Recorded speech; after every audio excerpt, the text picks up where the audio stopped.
তৃতীয় দফার ভোটে বেশ কিছু জায়গা থেকে বিক্ষিপ্ত অশান্তির ছবি সামনে এসেছে। দিনভর ধিক করে জ্বলা আগুনে যেন ঘি পড়ল অন্ধকার নামতেই।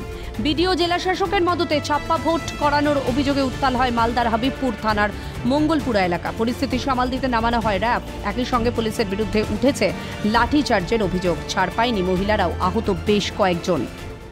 বিডিও সাহেব আর ডিএম সাহেব দুজনে মিলিতভাবে বাইরে থেকে 3 জন লোক নিয়ে এসে আমাদের সাথে বক্তৃতা দেওয়াকালীন চোরাই ভোট করেছে। কাজ করলো না কেন? আমাদের সারা দিনে আমাদের বুথে একটাও ভোট করেনি। চুরি করে কেন? ডিএম কয় লাখ টাকা, কয় কোটি টাকা আমাদের রাস্তা ব্রিজের টাকা ডিএম খেলো। জানা যায়, রাস্তা ও ব্রিজের দাবিতে দীর্ঘদিন ধরে আন্দোলন চালিয়ে যাচ্ছেন মঙ্গলপুরার ভোটদাতারা।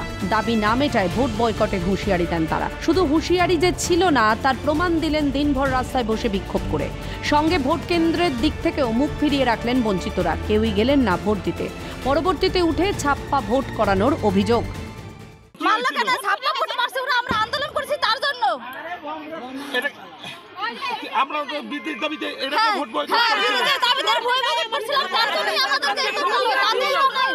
ভিডিও করলে এগুলা কত? ভিডিও করলে এগুলা লাঠি চার্জ করেছে যেখানে এইভাবে আমাদের তবে কি উন্নয়নের নামে শুধুই প্রহসন? রাস্তা ব্রিজের টাকা আত্মসাৎ করছেন প্রশাসনিক আধিকারিকরা। ঘটনার পর বিরোধীদের অভিযোগ আরও জোরালো হলো। তদন্ত শুরু করেছে হবিবপুর থানার পুলিশ। তবে পুলিশের ভূমিকা নিয়ে প্রশ্ন তুলেছে গ্রামবাসীরা। সমক লাহিড়ী ও নন্দ দুলাল সরকারের রিপোর্ট, ক্যালকাটা নিউজ।